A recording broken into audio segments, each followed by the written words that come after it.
কোরআন এর ব্যাখ্যার কোনো শেষ নাই। আল্লাহ তাআলা বলছেন, قُلْ لَوْ كَانَ الْبَحْرُ مِدَادًا لِكَلِمَاتِ رَبِّي لَنَفِدَ الْبَحْرُ قَبْلَ أَن تَنفَدَ كَلِمَاتُ رَبِّي وَلَوْ جِئْنَا بِمِثْلِهِ مَدَدًا। আল্লাহ তাআলা বলেন, হে আমার নবী, আপনি বলেন তাম পৃথিবীর সব পানিগুলি যদি কালি হয়ে যায়, আর তাই দিয়ে যদি আমার রবের কালেমার ব্যাখ্যা লেখা যদি শুরু হয়ে যায়, লিখতে লিখতে তাম পৃথিবীর সব পানিগুলি শেষ হয়ে যাবে, আমার রবের কালেমার ব্যাখ্যা লেখা শেষ হবে না। এটা সেই কোরআন। সুবহানাল্লাহ বলবেন না? আহারে মুসলমান, এই কোরআন বুঝি না, কোরআন বুঝি না। ছেলেপেলেদেরকে কোরআন শিখাই না, বাচ্চারা কোরআন জানে না। মরার সময় এই একটু আগে বলে আসছি মাদ্রাসা শিক্ষক পরিষদের মিটিং এর মধ্যে, না কোথায় বললাম, হ্যাঁ বলে আসলাম, যখন মারা যায়, মরার সময় না শিবিরের কোথায় কোন প্রোগ্রামে যেন বললাম, মানুষ যখন মারা যায় তখন তার পাশে সেইখানে নিয়া এই কয়েকজন আলেম মাদ্রাসার ছাত্র নিয়া কোরআন শরীফ পড়ায়, সাতক্ষীরা পড়ায়।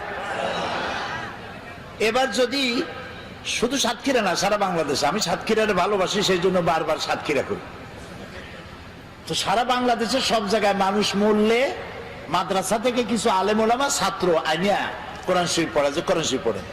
এখন আপনাদের কমন সেন্সের কমন বাদ দিয়ে শুধু সেন্স যদি থাকে, সেটা দিয়ে চিন্তা করে কন, এই মরা মানুষটা একই কোরআন শরীফ শুনবে? শুনতে পাবে না। তো এর কোরআন শুনে লাভটা কি? এখন এর যখন বাইসে ছিল তখন তো শোনার নাই, এখন মরিয়া গেছে, এই মরা মানুষটারে কোরআন শুনে লাভ কি? আর শুনাইতেছেন কিছু আলেম নিয়ে আসছেন, কিছু মৌলবী, কিছু হাফেজ নিয়ে আসছেন। এখন 20 জন 25 জন হাফেজ নিয়ে আসছেন। ওরা চিন্তা করতেছে যে 25 জন আসছি, যদি 1000 টাকা দেয় তাহলে 50 টাকা করে ভাগে পাবো, কি 25 টাকা করে ভাগে পাবো। ও তেলাওয়াত করতেছে আর ফাঁকে ফাঁকে যদি এইগুলো চিন্তা করে, কোন হাফেজ আলেম রাগ করবেন না, আমি সত্যি কথা বলতেছি। এই চিন্তা যদি করে না, আমি ধরে নিলাম করে না, কিন্তু যদি করে পড়ার সময় যে পয়সা এত কয়টা দেবে, ভাগে পাবো এত, তাহলে বিশ্বাস করুন 1 পয়সারও সওয়াব হবে না। সারা দিন তেলাওয়াত করবেন, কোনো সওয়াব হবে না। তাহলে সবই হইল না, আর মরা মানুষের কাছে বসে পড়াইলেন, লাভটা হইলো কি? খামোকা কতগুলি পয়সা গেল।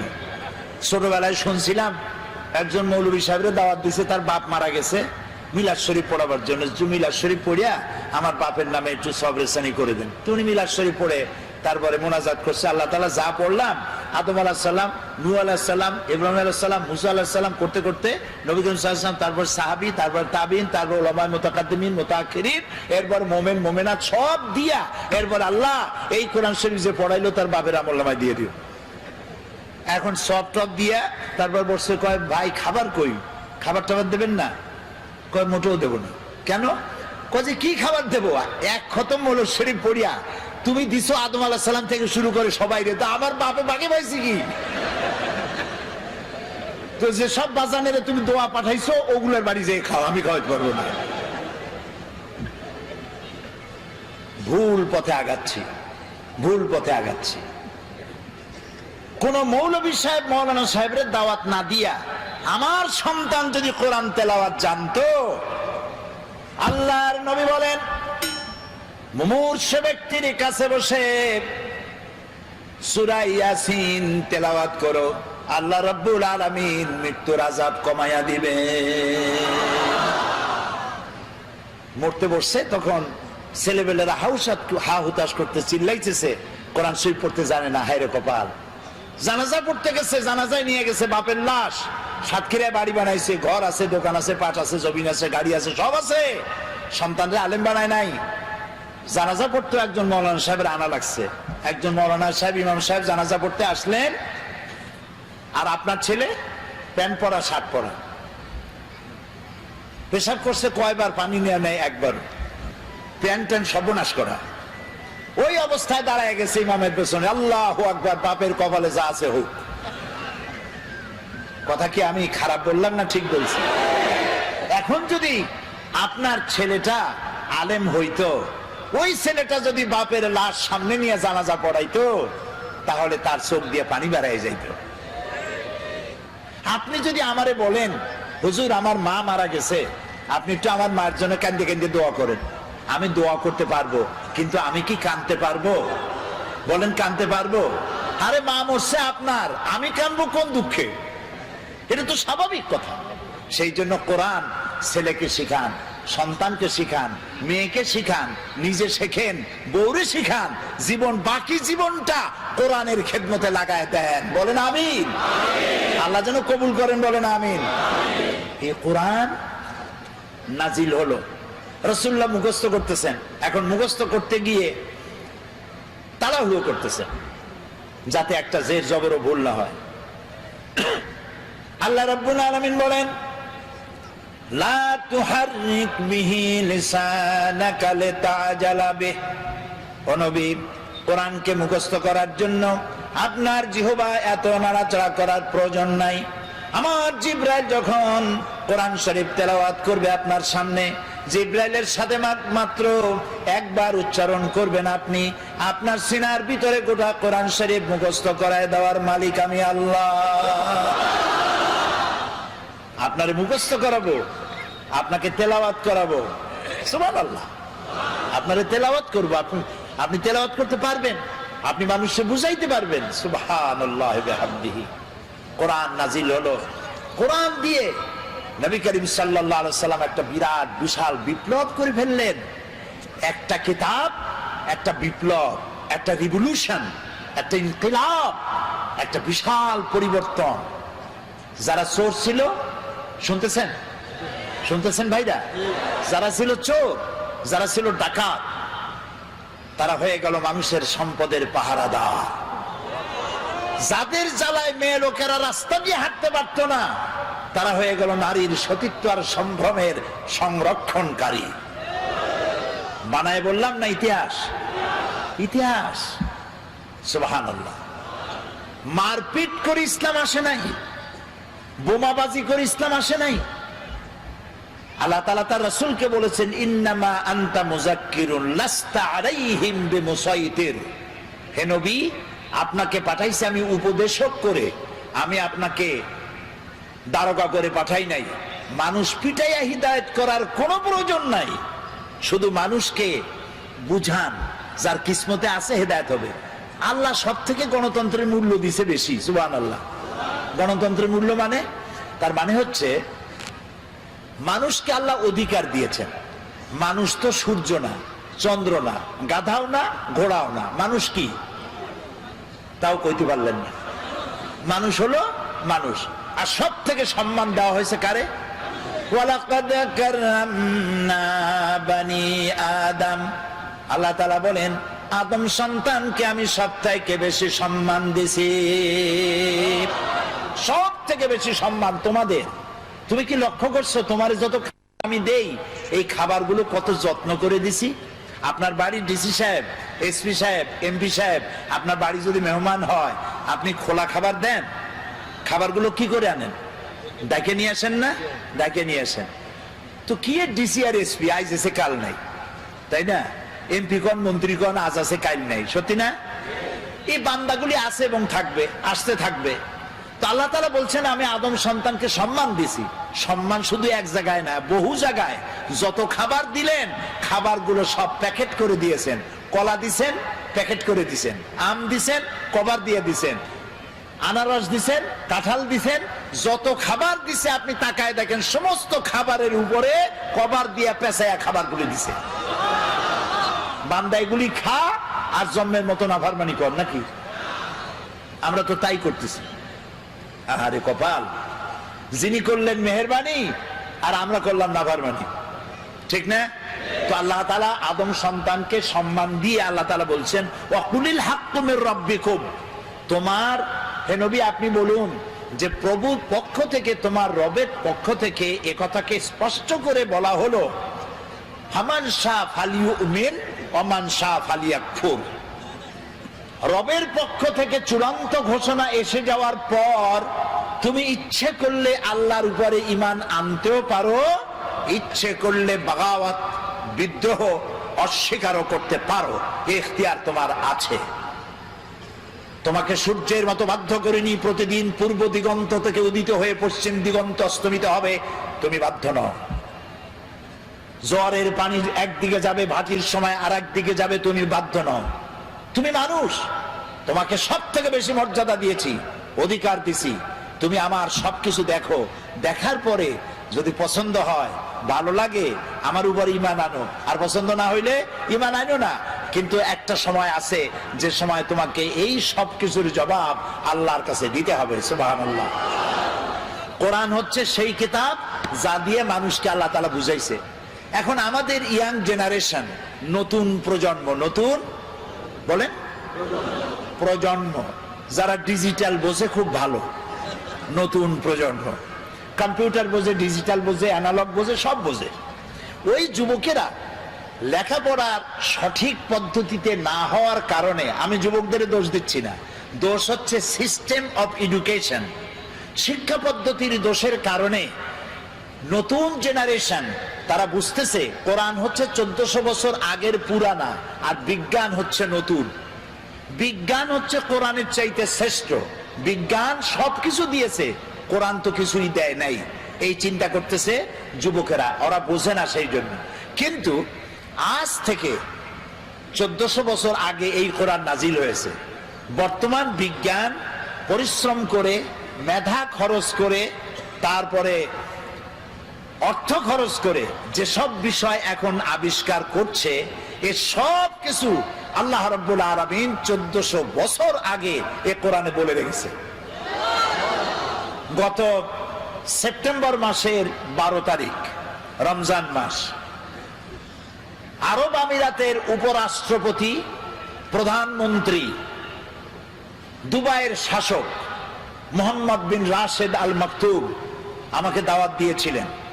পৃথিবীর 72টি দেশ ইন্টারন্যাশনাল কোরআন অ্যাওয়ার্ড, এই অনুষ্ঠানে 72টি দেশের স্কলারদেরকে তিনি দাওয়াত দিয়েছেন। 72টি দেশ অংশগ্রহণ করেছে। সেখানে আমার মতো একটা ভাঙ্গাছেড়া লোককে তিনি প্রধান অতিথি করেছেন। সেখানে আমার বক্তব্যের বিষয় ছিল the scientific miracles in the holy Quran, কোরআনের বিজ্ঞানময় মুজিজা। এর উপর আমাকে বক্তব্য রাখতে হবে, সময় 2 ঘন্টা। 2 ঘন্টা বক্তব্য রাখার জন্য আমি প্রস্তুতি নিতে চাইলাম কোরআন থেকে বিজ্ঞানের, কোরআন দিয়ে বক্তৃতা করতে হবে, তো আমি বক্তৃতা নিতে হবে কোরআন দিয়ে।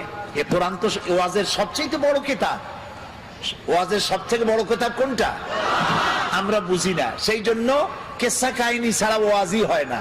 একদিন নবী মুস্তাফায় রাস্তা দিয়ে হাইটে যায়, হরিণ একটা বাধা ছিল গাছেরই তলায়, পড়েন সাল্লাল্লাহ। কোন জায়গায় পাইছে আল্লাহ জানে, এগুলো কোথাও নাই, আন্দাজে বানায় নিয়েছে। কিসসা কাহিনী নবীর নামে, সাহাবীর নামে মিথ্যা কথা কইয়া মানুষ কান্দায়। কথা বুঝতে পেরেছেন? কোরআনের শ্রেষ্ঠ ওয়াজের কিতাবের নাম কি? কোরআন।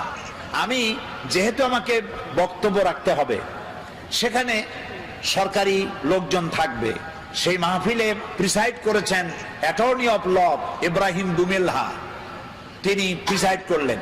আরবরা উপস্থিত ছিলেন এবং উপস্থিতির সংখ্যা ছিল বিশাল। ওরা পত্রিকায় লিখেছে আরব আমিরাতের শ্রেষ্ঠ, সব থেকে বড় জমায়েত হয়েছে এটা। টিভি চ্যানেলগুলি লাইভ প্রচার করেছে। আমি আগের থেকে প্রস্তুতি নিলাম যে বিজ্ঞানের উপরে আলোচনা করতে গিয়ে কোরআনের আয়াত কতগুলি পাওয়া যায়, খুঁজতে থাকলাম। অন্তত আমার খোঁজে, আমি তো ছোট মানুষ, কোরআন অত বুঝি না।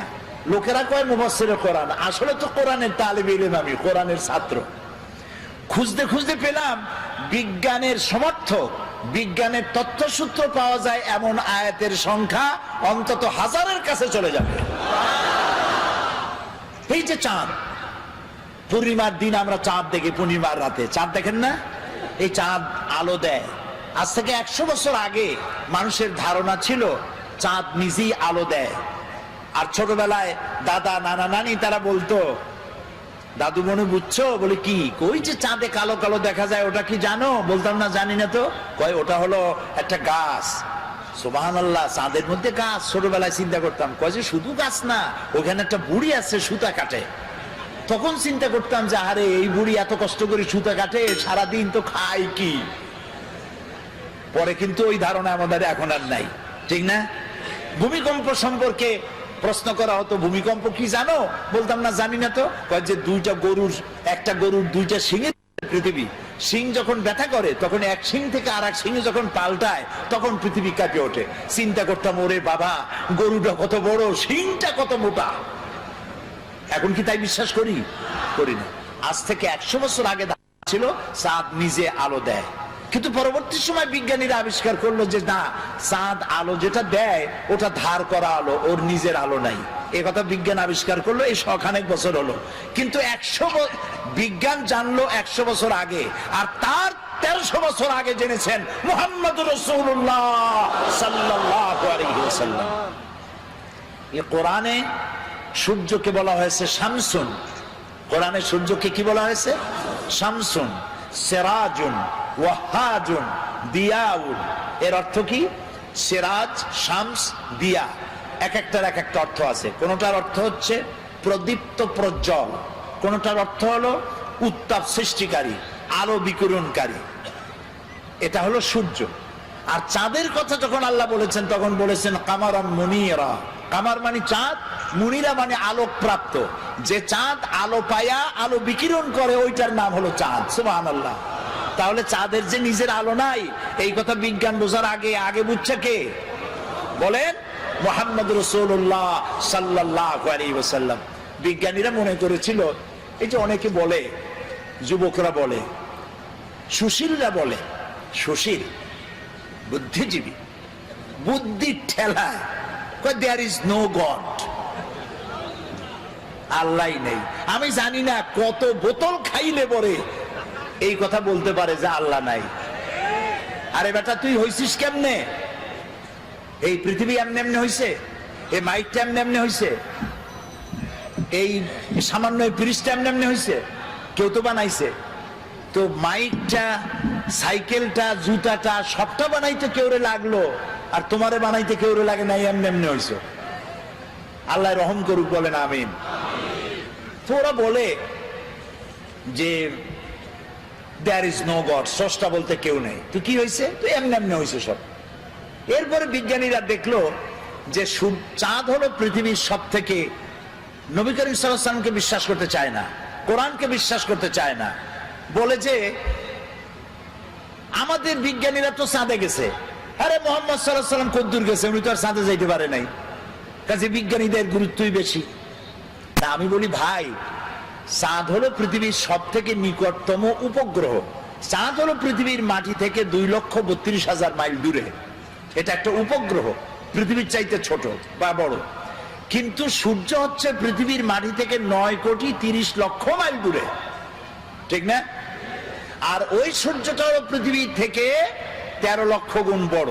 বিজ্ঞানীরা মনে করলো এটাই বুঝি শেষ, কিন্তু না, সেটাই শেষ না। দেখা গেল সূর্যের চাইতে বড় আছে, কি আছে? সূর্যের চাইতে আছে বড় আছে তারকা, গ্যালাক্সি। গ্যালাক্সির ভিতরে এমন এমন তারকা আছে, যে তারকা খুব মন খারাপ, মন খুলে শুনুন, যেই সূর্যটা পৃথিবীর চাইতে 13 লক্ষ গুণ বড়, এরকম 2.5 থেকে 3 কোটি সূর্য খাইয়া হজম করতে পারে এরকম হাজার হাজার অসংখ্য তারকা আল্লাহ তাআলা আকাশে সৃষ্টি করে রেখেছে। বিজ্ঞানীরা মনে করলো এই তারাই তাহলে বড়, কিন্তু পরবর্তী সময় আবিষ্কার হলো না, তারাই বড় না, ওর থেকেও বড় আছে। ওর থেকে বড় কি? ওর থেকে বড় হলো ব্ল্যাক হোল। ব্ল্যাক হোল হচ্ছে অন্ধকার কূপ। এই অন্ধকার কূপটা এত বড় কূপ যে তারায় 2.5 থেকে 3 কোটি সূর্য খাইয়া হজম করতে পারে। সেই তারা ঘুরতে ঘুরতে যদি ব্ল্যাক হোলের রেঞ্জের মধ্যে এসে যায়, তাহলে এই ব্ল্যাক হোল আপনি যেমন চকলেট চুষে শেষ করে ফেলেন, তার থেকে দ্রুত সময়ের ভেতরে ওই তারা চুষে শেষ করে ফেলে দেয়। এই কথা বিজ্ঞান জানলো সেদিন। আর আল্লাহ রাব্বুল আলামিন বিজ্ঞান জানার 1300 বছর আগে আল্লাহ রাব্বুল আলামিন বলছেন ফালা উকসিমু বিন নুজুম, সেই তারকাসমূহের শপথ। সেই তারকাসমূহের শপথ করি, যেই তারকাসমূহ নিপতিত হয় যেখানে, ফালা উকসিমু বিমাওয়াকিন নুজুম, তারকাসমূহ নিপতিত হয় যে জায়গায়, সেই জায়গার শপথ করি। তো তারকাসমূহ নিপতিত হয় কোথায়? ব্ল্যাক হোলের মধ্যে। সেই কথা আল্লাহ তাআলা 1400 বছর আগে বলে রেখেছেন কোরআন শরীফের মধ্যে। এই যে আপনার আমার একটা শরীর, একটা বডি আছে না, কেমনে হয়েছে এই বডিটা? আল্লাহ রাব্বুল আলামিন বলেন, এই কোরআনের মধ্যে বলেছেন, ইন্না খালাকনাকুম মিন তুরাবিন সুম্মা মিন নুতফাতিন সুম্মা মিন আলাকাতিন সুম্মা মিন মুদগা। তোমাকে মাটির, নিষ্প্রাণ মাটি দিয়ে সৃষ্টি করা হয়েছে, এর থেকে নুতফা হয়েছে, মায়ের পেটে চলে গিয়েছে। এখন বিজ্ঞানীরা, ভ্রূণ তত্ত্ববিদরা বলেন, ভ্রূণ তত্ত্ববিদ তারা বলেন, ভ্রূণ থাকে মায়ের পেটে 3টা পর্দার আড়ালে। এখন বলতেছে, আর কোরআন বলতেছে ফি জুলুমাতিন সালাস, 3টা পর্দার আড়ালে মায়ের পেটে সন্তান থাকে, ফি কারারিম মাকিন, একটা সুরক্ষিত জায়গার ভিতরে আমি এটাকে রেখে দেই। আলাকা সুম্মা মিন নুতফাতিন সুম্মা মিন আলাকা, আলাকা মুআল্লাক থেকে। বিজ্ঞানীরা এখন আবিষ্কার করেছে, যেটা মায়ের পেটের মধ্যে যে জরায়ু আছে, বাচ্চা থলি যেখানে বাচ্চাটা থাকে, ওইখানে আলাকা, এটা ঝুলন্ত অবস্থায় সেটকে থাকে, লাগিয়ে থাকে, মিশে থাকে। ওরা এখন বলতেছে, কিন্তু আল্লাহ বলেছেন 1400 বছর আগে। তারপরে আল্লাহ কি বলছেন? এটাকে আমি গোশতপিণ্ড বানাই, ফাকাসাউনাল ইযামা লাহমা, এই গোশতগুলিকে কচি কচি কতগুলি হাড্ডি দিয়া বডি ফরমেশন করে, তার উপরে গোশত দেই, তার উপরে লাহাম দেই, চামড়া দেই, এরপরে একটা মানুষের আকৃতি ফি আইয়ি সূরাতিম মা শা রাক্কাবাক, রাক্কাবা ইউরাক্কিবু তারকিবান, একটার পর একটা জোড়া দিয়া আমি তোমাকে তৈরি করেছি। দেখো তো জোড়া কতগুলা? হাতের আঙ্গুল থেকে শুরু করে বাহু পর্যন্ত কয়টা জোড়া বলেন? হ্যাঁ, খালি কিলাকিলি করছেন, জোড়া কয়টা গুনিয়া দেখেন নাই? 6টা জোড়া। আঙ্গুলের মাথা থেকে শুরু করে বাহু পর্যন্ত 6টা জোড়া। এই 6টা জোড়া যদি না থাকতো তাহলে কি হতো? ধরেন একটা জোড়া বাদ দিলাম, কোনোই তো জোড়া নাই, কারো কবজা নাই। কি বলে সাতক্ষীরায় কি কয়? দরজায় কি লাগায়? কবজা বলেন তো। এইখানে কবজা নাই। এখানে যদি কবজাটা না হতো, এটা কি হইতো? এটা হাত হইতো না, হইতো লাঠি। ভাত খাইতেন কেমনে? এটা তো ক্লোজ হবে না, ভাত খাবেন কেমনে? খাবারের জন্য 2 হাতের মাথায় 2 জনের বসতে হবে। এ অরে মুখে দেবে, সে তার মুখে দেবে। তাও আবার আঙ্গুলগুলো ভাঁজ হবে না, জোড়া নাই, কাঁটা চামচের মধ্যে মতো মুখে ভাত ঢুকে দিয়ে নাকের সিধার মধ্যে গিয়ে ঢুকতে। হাসতেছেন? কোরআন বোঝেন নাই, কপাল পড়েছে। আল্লাহ বলতেছেন, এমনি এমনি সেজদা দিবি বেটা, সেজদা দিবি যখন বুঝতে পারবি আমি তোরে বানাইছি কেমনে। সুবহানাল্লাহ বলেন, সুবহানাল্লাহ। আহারে কি সুন্দর বানাই দিলাম, পাও বানাই দিলাম বাস করে যেন বসতে পারো। ঠ্যাঙের উপরে ঠ্যাং ফেলে ঠ্যাং ঝুলাও, কিন্তু বানাইছি কি কায়দা করে সেটা দেখো নাই। ঠ্যাঙের উপর ঠ্যাং থুয়ে আবার পাও নাড়ায়, আবার হাত দিয়ে ঘষে। কপাল পোড়া কোথাকার। হাত দিলেন, পাও দিলেন,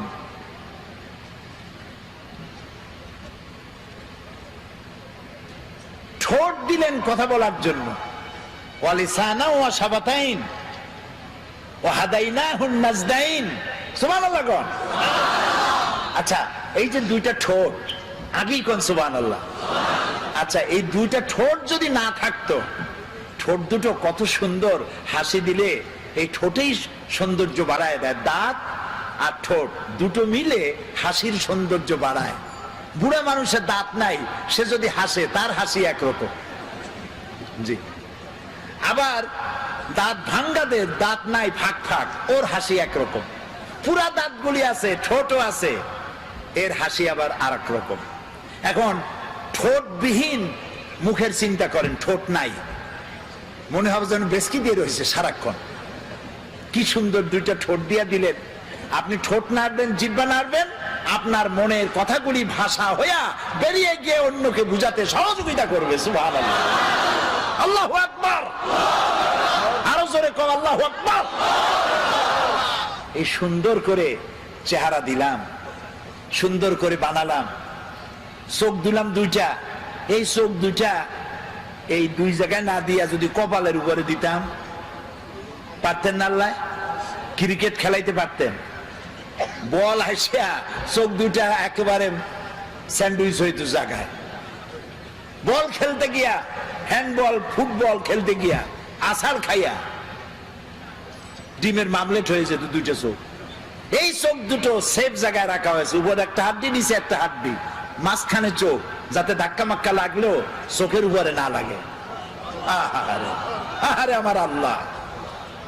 এরপরে চোখে মানুষ পলক দেয়, সাতক্ষীরার লোক পলক দেয়, ইচ্ছা করে দেন না অটোমেটিক?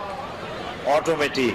ইচ্ছা করে দিলে ফটর ফটর করতো, এটা অটোমেটিক হয়। কেন হয়? বাতাসের ভেতরে অসংখ্য পলিউশন আছে, রোগ জীবাণু আছে, অনবরত এই রোগ জীবাণুগুলি আপনার চোখের মধ্যে প্রবেশ করতেছে।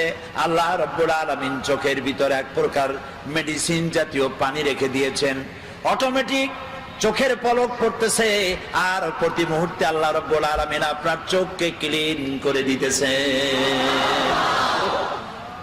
আপনি বুঝলেন আল্লাহর সেজদা দিবেন, বুঝলেন না আজান হলে দৌড়ে নামাজ পড়তে যাবে না। আরে আমার আল্লাহ আমার এত সুন্দর করে বানাইছে, আমি কেন তার সেজদা দিই না? আপনি গভর্নমেন্টের ট্যাক্স দেন কেন?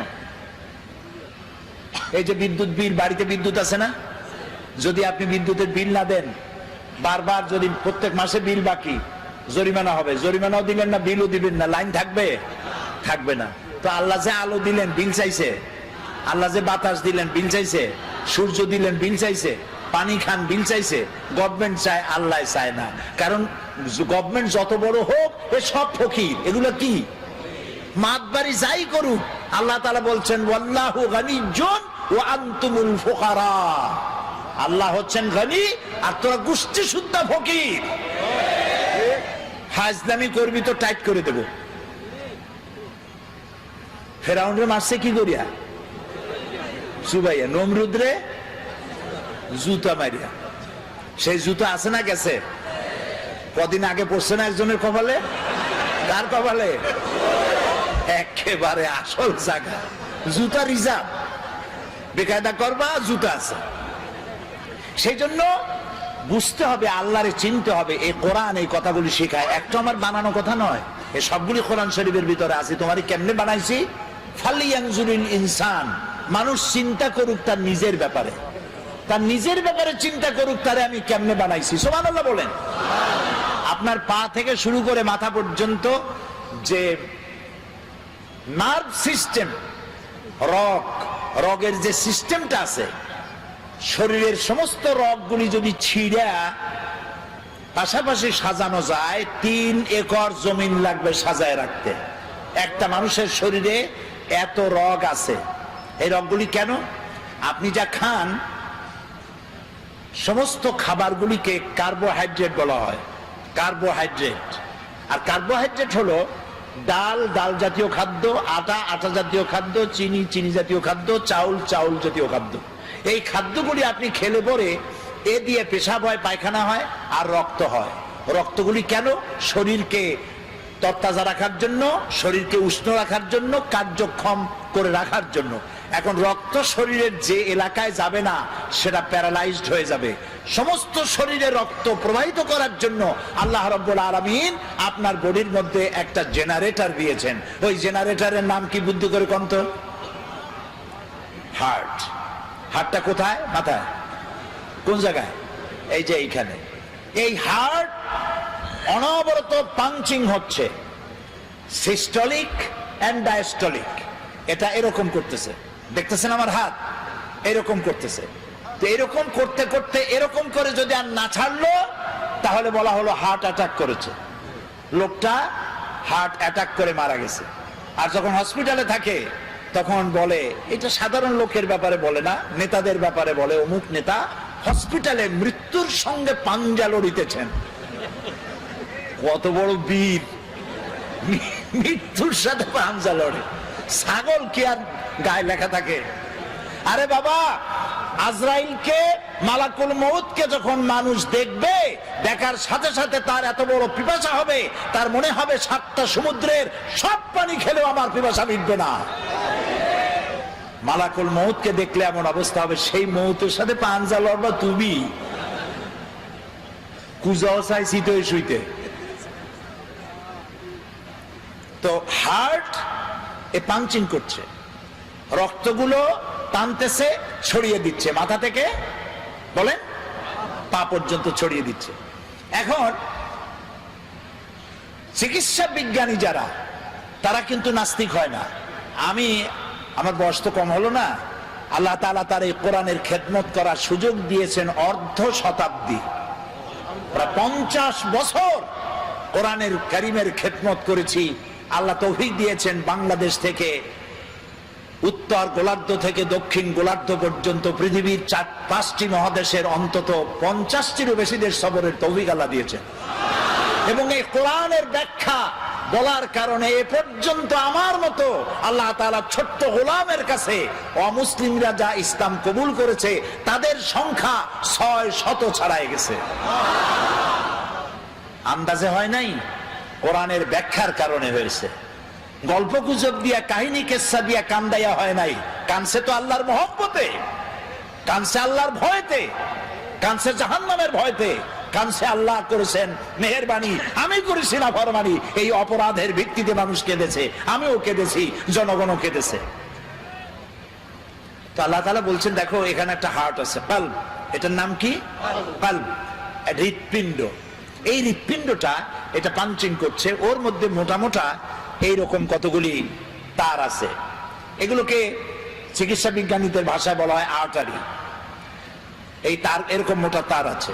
তা আমি বলতেছিলাম, দর্শন যারা পড়ে এবং পড়ায় এরা নাস্তিক হয়, সাহিত্য যারা পড়ে আর পড়ায় এরা নাস্তিক হয়। বেশিরভাগ, সব নাস্তিক হয় আমি তা বলবো না, কিন্তু চিকিৎসা বিজ্ঞানীরা আর এমনি জেনারেল সায়েন্টিস্ট যারা, তারা নাস্তিক হয় খুব কম। কারণ তারা গভীরে যায়, মানুষের শরীরের তার গঠন প্রকৃতি, গোটা বিশ্ব পরিমণ্ডল, নবমণ্ডল, ভূমণ্ডল ইত্যাদি দেখে ওদের মাথায় চিন্তা হয় নিশ্চয়ই এর পেছনে কোনো কারিগর আছে। কিন্তু সেই কারিগর কে? যিনি বুঝতে পারেন তিনি তো পড়েন লা ইলাহা ইল্লাল্লাহ, আর যিনি বুঝতে পারেন না তিনি অন্তত স্বীকার করেন কেউ না কেউ আছে। সুবহানাল্লাহ বলি। আচ্ছা, এই যে রগগুলো কোথায় আছে? রগগুলো কলিজার মধ্যে, মোটা মোটা রগ। আপনি যখন এই যে যারা অফিসার আছেন, সব অফিসার না, কিছু অফিসার আছে ঘুষ খায়, আছে না? এই নির্বাচনের সময় দেখছি লোকেরা টাকা নেয়। তা আমি জিজ্ঞেস করছি, ভাই এই যে টাকা নেও তোমরা, ভোট তো তোমার ভোট, তুমি দু কথা টাকা নেও কেন? কই হুজুর, টাকা বড় ভিটামিন যুক্ত জিনিস। এই যে ভিটামিন যুক্ত জিনিসগুলো নিল, ঘুষ খাইলো, পাঙ্গাস কিনলো, বড় বড় পাঙ্গাসের পেটি, ছাগলের চর্বি, গরুর চর্বি, যা খাইলেন এ সবগুলি রক্তের ভেতরে গিয়া ঢুকলো। কলিজার ভিতরে যা আটারি আছে এরকম ছিদ্র, ওর মধ্যে ঢুকলো, ঢুকে দেওয়ালে চর্বি লাগতে থাকলো, লাগতে লাগতে এখন রক্ত পাস হওয়ার মতো নাই, এটা শুকাইতে শুকাইতে এরকম হয়ে গেছে। তখন অ্যানজাইনা শুরু হয়, বেদনা শুরু হয় হার্টের মধ্যে। কি হয়? বেদনা। এটাকে চিকিৎসার ভাষায় বলা হয় অ্যানজাইনা হয়েছে। তখন তাকে এনজিওগ্রাম করতে হয়। এনজিওগ্রাম করে দেখা গেল যে তার 2টা অথবা 3টা আর্টারি ব্লক হয়ে আছে, 90% or 75% or 80% or 100%। এখন এই লোকটাকে বাঁচাতে হবে। কেমনে বাঁচাবেন? বাইপাস অপারেশন করবে, শীত করে ভালাইয়া বুকটারে ভাড়বে, হারিয়ে কলজাটারে বাইর করবে, কলজা বাইর করিয়া ওইখানে আর একটা তার লাগাবে। মরে যাওয়া তারটা বাদ দিয়ে নতুন তার লাগাতে হবে। সেই তার পাবে কোথায়? ছাগলের তারে হবে, গরুর তারে হবে। এবার দেখুন কোরআন, আল্লাহ রাব্বুল আলামিন মানুষের শরীরের ভেতরে, হাতের ভিতরে, রানের ভিতরে, হাঁটুর নিচে এমন কিছু পার্টস রেখে দিয়েছেন, স্পায়ার পার্টস হিসাবে এমন কিছু রগ রেখে দিয়েছেন যে রগগুলি অন্য কোনো কাজে লাগে না।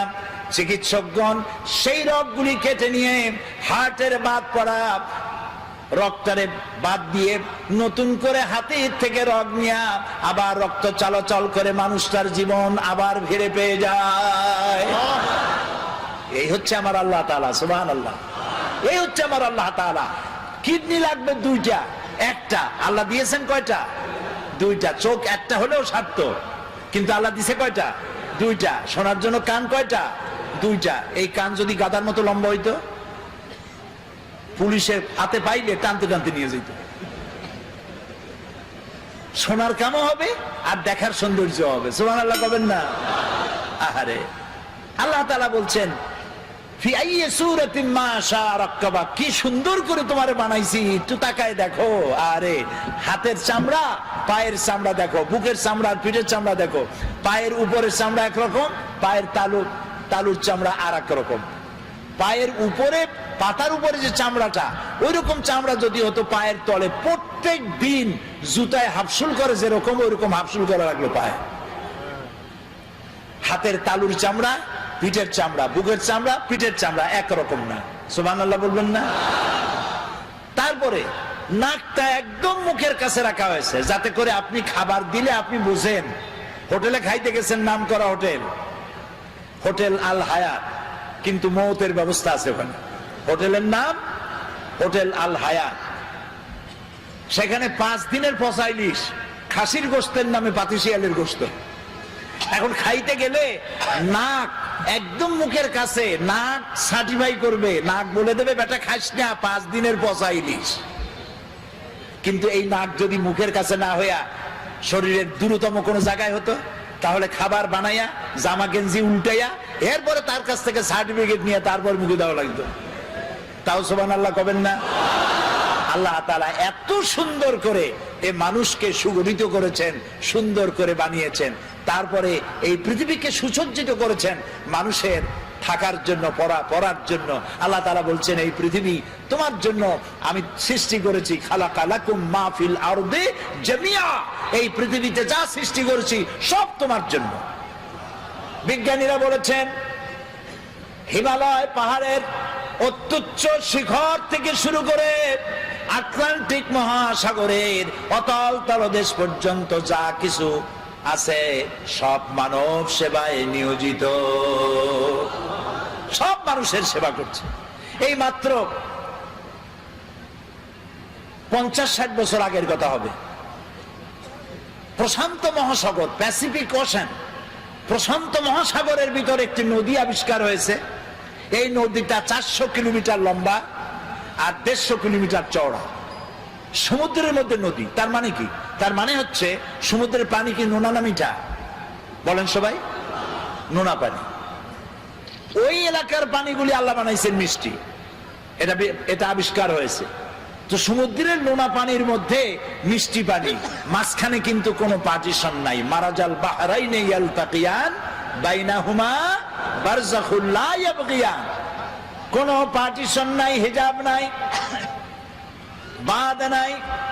নোনা পানির ভিতরে মিষ্টি পানির ব্যবস্থা আল্লাহ রাব্বুল আলামিন করে রেখেছেন। জলচর প্রাণীরা যেন পানির অভাবে কষ্ট না পায়, মিষ্টি পানির অভাবে কষ্ট না পায়। কোন নাবিক যদি নৌ চলাচলে সামুদ্রিক জাহাজে চলতে গিয়া রিজার্ভ ট্যাঙ্কির পানি ফুরায় গেছে, পানির অভাবে যেন মরে না যায়। লবণাক্ত সমুদ্রের ভিতরে মিষ্টি পানির ধারা আমার আল্লাহ চালু করে দিয়েছে। পানির এক নাম বলেন, আরো জোরে বলেন। এই পানি যদি 10 ফিট উঁচা হয়ে আসে সাতক্ষীরার উপর থেকে, নাম হবে কি? একটু আগে ছিল জীবন আর তারপরেই মরণ। এই পানি না হলে পৃথিবীর মানুষ বাঁচবে না। সেই জন্য এই পৃথিবীর 4 ভাগের 3 ভাগ কি? পানি। সুবহানাল্লাহ। একটা মহাদেশ আছে, যেই মহাদেশের নাম হলো অ্যান্টার্কটিকা। আস্থা মহাদেশটা হলো পানি। পানিকে আল্লাহ তাআলা বরফ করে রেখে দিয়েছেন। পানির যদি ঘাটতি হয়, এই বরফ গলায় দিয়ে আল্লাহ পানি পূরণ করে দিবেন। মাটির তলায় পানি, খালে পানি, বিলে পানি। আচ্ছা বলেন তো, আপনাদের এলাকায় কলারোয়ায়, এই সাতক্ষীরায়, ঝাউডাঙ্গায়, তারপরে এদিকে আরো কি কালীগঞ্জ, তারপরে শ্যামনগর, প্রতাপনগর, আশাশুনি, কয়রা, দেয়াড়া, আরো কি আছে না, ওগুলা বুনিয়া নাকি, সব আমার মুখস্থ।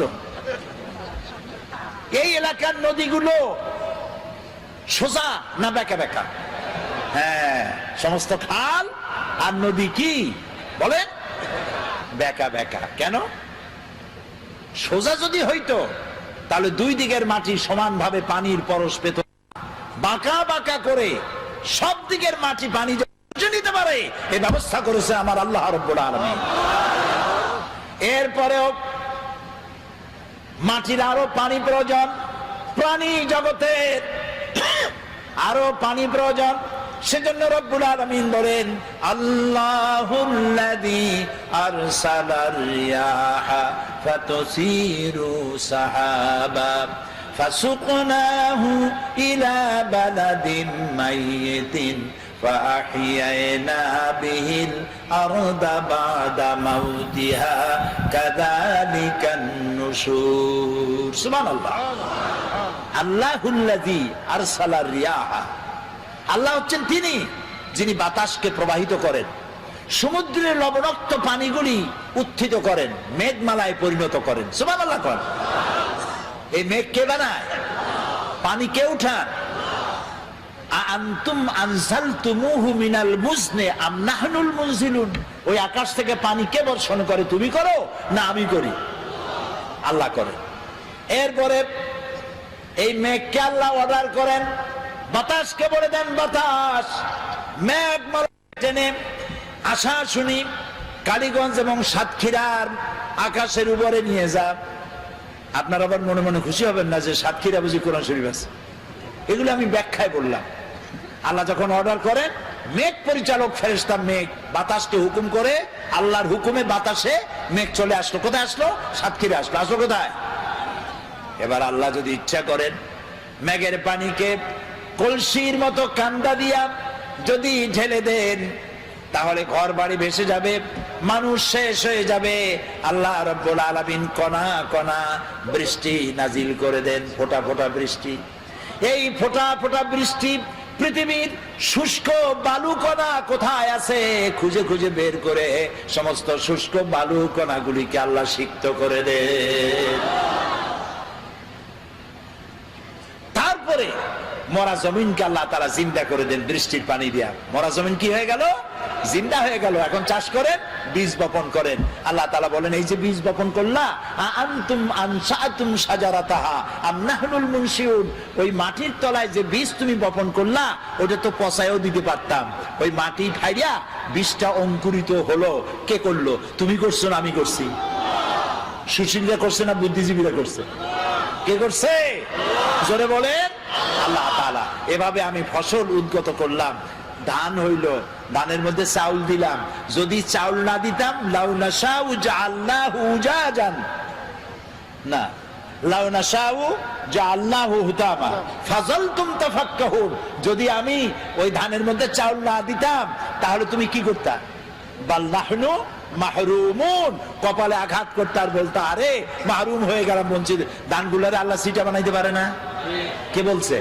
আল্লাহ নিজেই বলছেন, আমি ইচ্ছা করলে সিটা বানাই দিতে পারতাম। তাহলে আমি তোমাকে বানাইলাম। কে বানাইছে? বলেন সবাই। এই সুন্দর দুটি হাত কে বানিয়েছেন? চোখ দিছেন কে? কান দিছেন কে? নাক দিছেন কে? মুখ দিছেন কে? চলার জন্য, বলার জন্য শক্তি দিছেন কে? চিন্তা করার ক্ষমতা দিছেন কে? যৌবন দিছেন কে? বাচ্চা দিছেন কে? বউ দিছেন কে? এই সবকিছু দিয়া খাবেন কি, সেটাও আল্লাহ তাআলা বানাই দিয়েছেন। সুবহানাল্লাহ। জমিনে ফসল হইল, আরে জমিনকে আল্লাহ অর্ডার দিলেন, আমার এই জমিন এত ভালো, বাংলাদেশের এই মাটি এত ভালো, আমার প্রিয় জন্মভূমি বাংলাদেশ, নাম কি? তাও এরকম আসতে কইলেন, জোরে কর না, আরো জোরে কর। এই মাটি বড়ই সুন্দর। আঙ্গুল দিয়া নাড়ায়া নাড়ায়া কদুর বিচি বপন করে দিলেন। পরের দিনে 2 পাতা, তারপরের দিন লতা, 6 দিন পর ফুল, আর কয়দিন পর কদু ঝুলে পড়লো। আল্লাহর দেওয়া এত সুন্দর কদু খাইয়া আলহামদুলিল্লাহ কয় না, কয় সাদের লাউ বানাইলো মোরে বই থাকি। আগা খাইলো, ডকা খাইলো, তাও আল্লাহরে চিনল না। কপাল পোড়া। কি পোড়া বলেন? কপাল পোড়া। খাবার দিলেন, মাছ দিলেন, তরি তরকারি দিলেন, সব দিলেন, সে আল্লাহর নামাজ পড়ে না, সে আল্লাহর কোরআন বোঝে না। কি কপাল পোড়া! আরে মুসলমান, আল্লাহ রাব্বুল আলামিন বলছেন আমি খাবার দেই, খাবারগুলো তৈরি করেছি আমি। এবং আল্লাহ এমন দেওয়া দেয়, দেখবেন নামাজ পড়লেও দেয়, নামাজ না পড়লেও দেয়। বরং দেখা যায় যারা নামাজ পড়ে না, রোজা করে না, ইসলামরে গাইলায়। মৌলানা সাহেবদের বলে মৌলবাদী, আবার বলে জঙ্গিবাদী। নতুন নাম তৈরি হয়েছে জঙ্গিবাদী, সন্ত্রাসী, হরকুতুল জিহাদ, কুতকুতুল উন্মাদ। এরপরে নতুন আরেক নাম রাখছে, শুনে তো অবাক হয়ে গেছি।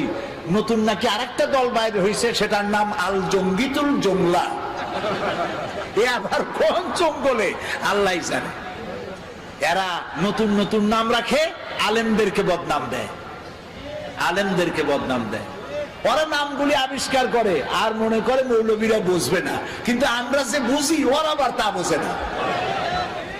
তো আল্লাহ রাব্বুল আলামিন সৃষ্টি করলেন, তারপরে খাবার দিলেন, সুবহানাল্লাহ বলেন। জমিনকে উর্বর করে দিলেন, খেতে খামারে মাছ দিলেন, পাখি দিলেন, সব খাবার দিলেন। খেতে দেওয়ার মালিক কে? ওয়ামা মিন দাব্বাতিন ফিল আরদি ইল্লা আলাল্লাহি রিজকুহা। এই পৃথিবীর উপরে এমন কোন বিচরণশীল জীব নাই যে জীবের রিস্কের দায়িত্ব আমি আল্লাহ নিজ হাতে গ্রহণ করি নাই। সকল জীবের রিস্কের দায়িত্ব কার? তা আমরা দেখি নামাজ রোজা যারা করে এরা বরং কম পায়। যারা নামাজ রোজা করে না, আল্লাহরে গাইল দেয়, ইসলামরে গাইল দেয়, ইসলাম মিটাবার চেষ্টা করে, ওরা পায় বেশি। ঠিক না? আল্লাহ তাআলা বলছেন লা ইয়াগুররান্নাকা তাকাল্লুবুল লাযিনা কাফারু ফিল বিলাদ। ও মুসলমানেরা, এই কাফেরদের চাকচিক্য সম্পদ দেখা তুমি ভয় পাইও না, চিন্তা করো না, প্রতারিত হও না। মাতাউন কালিল, সামান্য কিছু সময়ের জন্য আমি ওদের দিছি। সুম্মা মাওয়াহুম জাহান্নাম, এরপরে ঠিকানা হবে কোথায়? ওয়াবিসাল মাসির। আহারে হায় হায়, দুনিয়া কা মজা লে লো, দুনিয়া তোমারি হ্যায়। তো দুনিয়ার মজা লোটার জন্য খুব লুটপাট করো, তারপরে সময় আসবে যখন বলবা আমার স্বাদ না মিটিল, আশা না ফুরিল। তারপরে কি? সকলই ফুরায় যায়। আরে খাইতে পারলাম না, এত বাড়ি বানাইলাম, এত ঘর বানাইলাম, এত লুটপাট করলাম, এত শয়তানি করলাম, এত ডিজিটাল করলাম, আরে সব তো গেল শেষ হইয়া। সব শেষ, সব শেষ হয়ে যাবে। আল্লাহ রাব্বুল আলামিন খেতে দেন, পড়তে দেন, আর আল্লাহ মানুষকে ক্ষমতা দিয়ে বলেন লিনানজুরা কাইফা তা'মালুন। ক্ষমতা দেই আর তাকায় থাকি তোমার আমলটা কেমন হয়। সুবহানাল্লাহ বলেন, সুবহানাল্লাহ। সমুদ্রের মধ্যে যে এই যে আপনাদের বাড়িতে টেলিভিশন ডিশ লাইন আছে না, এই ডিশ লাইনে উপকারও আছে, ক্ষতিও আছে।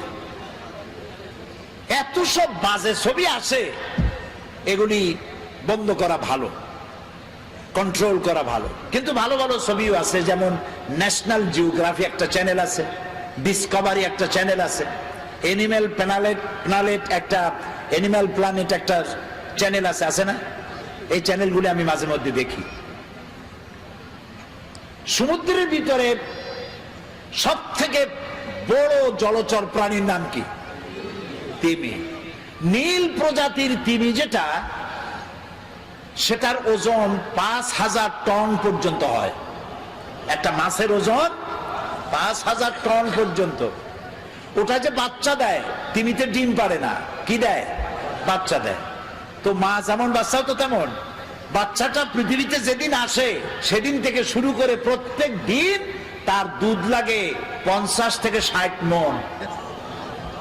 কোন গভর্নমেন্ট খাওয়ায়? আরে বলো, কোন গভর্নমেন্ট খাওয়ায়? নাম কি তার? চিৎকার দিয়া বলো। আল্লাহ তাআলা খাওয়ায়। সুবহানাল্লাহ, সুবহানাল্লাহ। খাবারের দাবিতে সুন্দরবন থেকে রয়্যাল বেঙ্গল টাইগার খাবার না পাইয়া নিজেরা কামড়া কামড়ি করে 500 বাঘ না খাইয়া মারা গেছে। এরকম কোন খবর পত্রিকায় ছাপা হয়েছে? পত্রিকার তো অভাব নাই, দৈনিক দেখে নেব। প্রত্যেক দিন চিৎকার, মাসিক হুঙ্কার, এই যে পত্রিকাগুলি, তো দৈনিক দেখে নেব এই পত্রিকায় কোনোদিন এরকম ছবি আসছে, খবর আসছে? কুমিররা না খাইয়া, হাঙ্গরেরা, কামড়গুলি না খাইয়া 2000 কুমির, হাঙ্গর, কামড় নদীর ভিতরে ভেসে উঠেছে। হয়েছে এরকম? হয়েছে এরকম? হয় নাই। ওরা না খেয়ে মরে না। আচ্ছা এখন বলেন, সংখ্যায় কারা বেশি? সংখ্যায় মানুষ বেশি না পিঁপড়া থেকে শুরু করে পাখি পর্যন্ত তারা বেশি? অন্য সৃষ্টি জগতের মানুষ ছাড়া অন্যরা বেশি। সেগুলো না খাইয়া মরে না। না খেয়ে মরে কারা? মানুষগুলি। ওগুলো না খেয়ে মরে না। এবার আল্লাহ রাব্বুল আলামিন তিনি বলছেন, আমি খাবার দেই, গর্ত থেকে পিঁপড়া বের হয়, সাপ বের হয়, সুন্দরবন বন থেকে বাঘ বেরিয়ে গেল, সিংহ বেরিয়ে গেল, হাতি গন্ডার বেরিয়ে গেল, পানির ভিতরে পুঁটি মাছ থেকে তিমি মাছ, মহাশূন্যে টুনটুনি পাখি থেকে শুরু করে ঈগল পাখি যে 2 থাবা দিয়া 2টা ভেড়া থাবা দিয়ে উড়ে চলে যেতে পারে, এই শক্তিশালী পাখি। সমস্ত প্রাণী জগৎ সকাল বেলায় খালি পেটে মহাশূন্যে উড়ে বেড়ায়, জঙ্গলে ঘরে সমুদ্রে সাঁতার কাটে, আর সন্ধ্যা হতে না হতে সমস্ত প্রাণীর পেট ভরে দিয়ে আমি আল্লাহ যার যার ঘরে ফিরাইয়া দেই। সুবহানাল্লাহ, সুবহানাল্লাহ। এ হচ্ছে আমার আল্লাহ। সেই আল্লাহর সেজদা দাও না যিনি খাওয়ান, যিনি পরান, যিনি সবকিছু দিয়েছেন, সে আল্লাহকে ভুলে গিয়েছ। খেতে দেওয়ার মালিক তিনি। কত খাবা তুমি? হাদিসে কুদসি, হাদিসে কুদসি, অর্থাৎ এটা কোরআন না, আল্লাহ বলেছেন। কি সেটা? হাদিসে কুদসির ভিতরে এসেছে, মুত্তাফাকুন আলাইহি। আল্লাহ তাআলা বলছেন, পৃথিবীতে যত জিন এসেছিল আর যত মানুষ এসেছিল, পৃথিবীতে যত জিন আসবে আর যত মানুষ আসবে, যদি পৃথিবীর কোন একটি মাঠে একত্রিত হয় আর যার যার চাহিদা আমার কাছে চাইতে থাকে, সকলের চাহিদা কি একরকম? আমি চাই কুল বড়ই খাবো সাতক্ষীরা, আপনি চান বাউকুল খাবেন রংপুরে, উনি চায় সবেদা খাবেন, উনি চায় গলদা চিংড়ি খাবো, উনি কয় বিয়ে করব, সে কয় বাচ্চা হোক। তো সকলের চাহিদা তো একরকম না, এক একজনের চাহিদা এক এক রকম। এখন আল্লাহ কি বলেন শোনেন, সমস্ত জিন, আগের কথা মনে আছে তো, সমস্ত জিন সমস্ত মানুষ যা আসছিল আর যা আসবে সব এক মাঠে একত্রিত হইয়া তাদের যার যার চাহিদা অনুযায়ী যদি আমার কাছে চাইতে থাকে, আর সমস্ত চাহিদা যদি আমি সবার পূরণ করে দেই, আমার ভাণ্ড থেকে অতটুকুন ফুরাবে না যতটুকুন একটি সুই সমুদ্রের মধ্যে ডুবাইয়া উঁচা করলে যতটুকুন সমুদ্রের পানি কমবে না, আমার ভাণ্ড থেকে তাও কমবে না। এ হচ্ছে আমার আল্লাহ। বলেন আল্লাহ, আল্লাহ, আল্লাহ না কিন্তু আল্লাহ। মুখটা গোল হয়ে যাবে, মোহব্বতের সাথে বলেন আল্লাহ, আল্লাহ, আল্লাহ। অন্তরের অন্তঃস্থল থেকে, মনের মণিকোঠা থেকে একবার যদি কোনো বান্দা ডাক দেয় আল্লাহ, আল্লাহ রাব্বুল আলামিন 70 বার সাড়া দিয়ে বলেন, বান্দা কি চাও, আমি হাজির। আহা, জীবনে বহুবার কাবা শরীফে গেছি, কিন্তু কাবা শরীফের ভিতরটা দেখার সুযোগ আমার হয় নাই। কুয়েত আর ইরাকের যুদ্ধ যখন হলো, বাদশাহ ফাহাদ তখন পৃথিবীর 400 স্কলারদের দাওয়াত দিয়েছিলেন। একটা মীমাংসা বৈঠক হয়েছিল মক্কা শরীফে। সৌদি আরবের বাদশাহ ফাহাদ, আল্লাহ জান্নাতুল ফিরদাউস নসিব করুন, মক্কা শরীফে যে সাজান সাজাইছে, মদিনারে যে সোনার মদিনা বানাইছে, সুবহানাল্লাহ কোন, আল্লাহ তাকে জান্নাতুল ফিরদাউসের মেহমান বানায়নি। তিনি আমাকে বলেন নাই, আমাকে কেমনে কেমনে দাওয়াত দিলেন। সেই 400 লোকদের মধ্যে আমার মতো একটা ছোট্ট মানুষকেও তিনি দাওয়াত দিয়েছেন। তো আমার তখন চিন্তা হলো যে কাবা শরীফ এর ভেতরটা দেখার এত ইচ্ছা, কোনোদিন দেখতে পারলাম না। আল্লাহ, এবার রাষ্ট্রীয় মেহমান বানাইছো তুমি, রাজকীয় মেহমান, যদি এইবার একটু সুযোগ পাইতাম। প্লেনে বসে চিন্তা করতেছি, চোখ দিয়ে পানি পড়তেছে, আল্লাহ তোমার ঘরের ভিতরটা দেখতে পারলাম না, একটু দেখাও। প্লেন থেকে নেমে রাজকীয় গাড়িতে করে চলে গেল মক্কা শরীফে। আমাদেরকে 5 স্টার না 7 স্টার হোটেল দিয়ে দিল। এরপর একটা ব্রিফ কেস দিল। ব্রিফ কেসের ভিতরে রুমে রুমে প্রত্যেকের রুমে একটা করে ব্রিফ কেস মেহমানদের জন্য। ব্রিফ কেসের ভিতরে 3 দিনের মেহমান আমরা, এই 3 দিন কি কি অনুষ্ঠান আদি হবে সেগুলি লেখা আছে। একটা কলম আছে, খাতা আছে, একটা জায়নামাজ আছে, আর কাবা শরীফের গিলাফের একটা টুকরা আছে। তো এই অনুষ্ঠান সূচিতে দেখলাম বারের নাম মনে নাই, সেই বার এবং তারিখ দেওয়া আছে। অমুক বার সকাল 7টায় কাবা শরীফের দরজা মেহমানদের জন্য খুলে দেওয়া হবে। আমার চোখে পানি পড়ছে যে আল্লাহ তুমি এইভাবে দোয়া কবুল করছো, সুবহানাল্লাহ। আমি সকালের অপেক্ষা করি নাই, রাতের খানা খাইয়া গোসল করিয়া তারপরে নতুন জামা কাপড় পরিয়া সারা রাত তওয়াফ করেছি, তাহাজ্জুদের নামাজ পড়েছি, আর সকালের অপেক্ষা করেছি। ফজরের নামাজের পর দাঁড়ায় আছি এতিমের মতো আল্লাহর ঘরের দরজার সামনে, চিন্তা করছি আমি আগে ঢুকবো। কিন্তু 400 মেহমান তো, আমার আগে ঢুকালেন প্রোটোকল অফিসারেরা, আমার আগে ঢুকালো আজাদ কাশ্মীরের প্রেসিডেন্ট সরদার আব্দুল কাইয়ুম খান, তারে ঢুকাইলো আগে। এরপরে তখন রাশিয়া এবং আফগানের মধ্যে যুদ্ধ হচ্ছিল, তখন আব্দুর রাব আস-সাইয়াফ আর রাসূল যিনি কমান্ডার ছিলেন আফগানের, তাকে ঢুকালেন দ্বিতীয়, আর তৃতীয় ব্যক্তি হিসাবে এই গোলামের আল্লাহ ঢুকাইলেন। কাবা শরীফের ভিতরে গিয়ে সুন্নত অনুযায়ী 4 দিক ফিরে, কাবার মধ্যে ঢুকলে আর কেবলা এক দিক নাই, এখন চারুদিক কেবলা। চারুদিক ফিরে 2 রাকাত নামাজ পড়ে তারপরে সেজদায় পড়ে গেলাম। অর্ধ ঘন্টার মতো সেজদায় পড়ে প্রাণ ভরে কাঁদছি। তারপরে আমার চিন্তা হলো এই ঘরের মধ্যে 20-22 জনের বেশি লোক এক সময় ধরে না, তা আমি তো অন্যদের উপরে জুলুম করতেছি, আমার তাড়াতাড়ি বেরোনো দরকার। আমি উঠলাম, দাঁড়াই আমি দেখতে পাচ্ছি আমার সামনে দাঁড়ানো আহলে হাদিসের তৎকালীন সভাপতি ডক্টর আব্দুল বারী। তিনি আজ দুনিয়ায় বেঁচে নাই, আল্লাহ তাকে জান্নাতুল ফেরদাউসের মেহমান বানায়নি। আমি দেখছি বুড়া মানুষ, দাড়িগুলি সাদা, চোখ দিয়া পানি পড়ে দাড়ি ভিজে ভিজে পড়তেছে। তিনি আমারে দেখাইলেন, কাবা শরীফের দরজার দিকে আঙ্গুল দিলেন, এদিকে দেখেন। আমি দেখলাম, আমি তো কাঁদতেছি তখনও, দেখলাম আমার চোখটা গিয়ে পড়লো সেখানে যেখানে দরজার উপরে লেখা আছে ওয়াকালা রাব্বুকুম উদউনি আস্তাজিব লাকুম। তোমার রব বলছে তোমার রবের কাছে ডাকো, রবকে বলো, রবকে ডাকো, তোমার ডাকের জবাব তোমার রব দিবেন। আমি আবারও কানলাম আর বললাম, আল্লাহ আমি এতক্ষণ তোমাকে ডেকেছি, এবার জবাব দেওয়ার দায়িত্ব তোমার। আল্লাহুম্মা লা তারুদ্দানা খাইবিন, আল্লাহ তাআলা একেবারে কিছু না দিয়া ফকিরের মতো খালি হাতে ফেরত দিও না বাবু। আল্লাহর কাছে চাইলে আল্লাহ তাআলা দেন। কপাল পড়েছে মুসলিম মিল্লাতে, সারা পৃথিবীর মুসলমানদের, শুধু আমাদের না সারা দুনিয়ার। এই মুসলমানদের কপাল যদি ভালো বানাইতে হয় তাহলে এই কোরআনের কাছে আসতে হবে, আল্লাহর দিকে ফিরে যেতে হবে। কোন দিকে ফিরে যাবেন? আল্লাহর দিকে। নামাজটা ঠিক মতো আদায় করেন। যুবক ছেলেরা, যুবকেরা মাহফিলে সব থেকে বেশি আসে, আমার কলিজাটা ঠান্ডা হয়ে যায়। আলহামদুলিল্লাহ, যুবকরা আমাদের সম্পদ, যুবকরা আমাদের নিয়ামত। আলহামদুলিল্লাহ বলেন। আপনি আপনার ডানে বাঁয়ে তাকায় দেখেন তো, বুড়া দাড়ি পাকা কয়জন আর যুবক কত?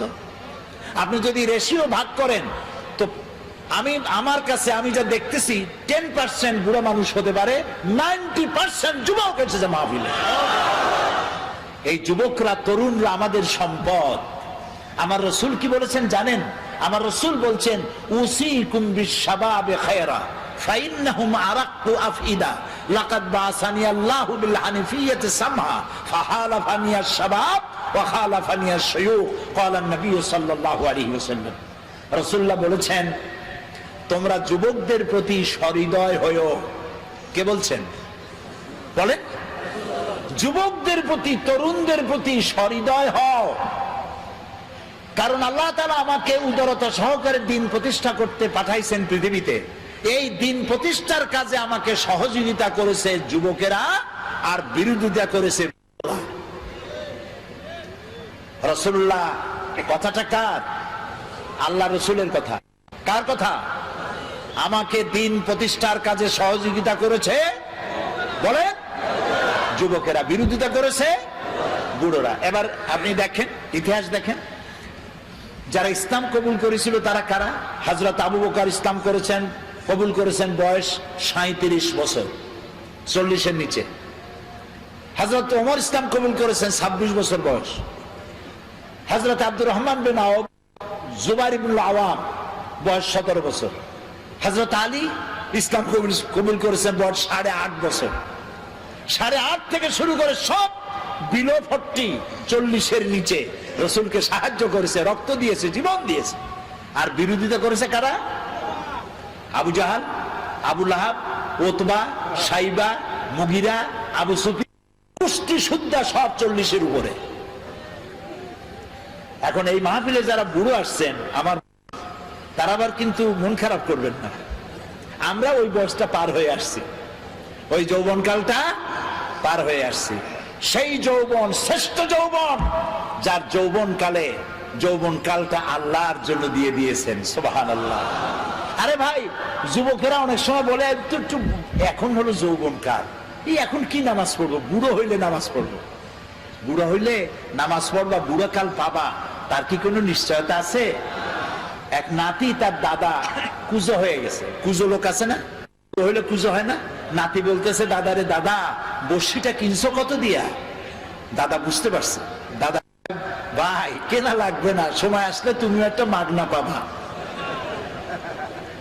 কাজে যুবক বুড়ো, তরুণ যুবক হবে, যুবক বুড়ো হবে, এটা তো ঠিক। তো সেই জন্য যুবকদের প্রতি রাসূলুল্লাহ বেশি আকৃষ্ট ছিলেন। একটা সমাবেশে রাসূলুল্লাহ বক্তৃতা করতেছেন। হযরতে জারীর রাদিয়াল্লাহু তাআলা আনহু, তার চেহারা ছিল চাঁদের মতো সুন্দর। সুবহানাল্লাহ বলে। তিনি মাহফিলে বসার জায়গা পান নাই, এরকম দাঁড়ায় আছে। রাসূল কি নিজের গায়ের চাদর ছুঁড়ে মেরেছেন। ইজলিস ইয়া জারীর, ও জারীর তুমি আমার চাদরের উপরে বসো। সুবহানাল্লাহ। ফাকাব্বালাহা জারীর ওয়া দাম্মাহা ইলাই। হযরতে জারীর রাসূলের চাদরে বসতে পারে কোন মানুষ? সুবহানাল্লাহ। হযরত জারীর চাদর নিয়া বুকের সাথে জড়ায় ধরিয়া সুবহান খাচ্ছেন আর বলছেন, আকরামাকাল্লাহ কামা আকরামতানি ইয়া রাসূলুল্লাহ। হে রাসূল, আমি কি আপনার চাদরে বসতে পারি? আপনি আমাকে সম্মানিত করেছেন, আপনার সম্মান আল্লাহ আরো আরো আরো আরো অনেক বাড়ায় দিন। যুবকদের তিনি সম্মান করতেন। হযরত আবু সাঈদ খুদরি রাদিয়াল্লাহু তাআলা আনহু, তিনি যখন কোন যুবকদেরকে আসতে দেখতেন দাঁড়ায় যেতেন। যুবক আসতে দেখলে দাঁড়ায় যেতেন আর বলতেন, মারহাবাম বিওয়াসিয়াতি রাসূলিল্লাহ সাল্লাল্লাহু আলাইহি ওয়াসাল্লাম। হে রাসূলের চলমান উপদেশ, মারহাবা, ওয়েলকাম, তুমি আসো, তুমি রাসূলের চলমান উপদেশ। কাদ আমারানা আন নাহফাজাল হাদিসা ওয়া নুআসালাকুম ফিল মাজালিস। রাসূলুল্লাহ আমাদেরকে নির্দেশ করেছেন আমরা যেন তার হাদিসগুলিকে সংরক্ষণ করি আর তোমাদের মতো যুবকদেরকে যেন আমাদের মজলিসে জায়গা করে দেই। কাজী যুবকেরা, আজান হলে বলে মসজিদে চলে যেও, তোমাদেরকে নষ্ট করার জন্য। মুসলিম যুবক, তোমার গায়ের রক্ত এক মুসলিম তোমার শরীরে। তোমার মা কি মুসলমান, মুসলিম মায়ের রক্ত তোমার শরীরে, মুসলিম পিতার রক্ত তোমার শরীরে। সুবহানাল্লাহ, সুবহানাল্লাহ।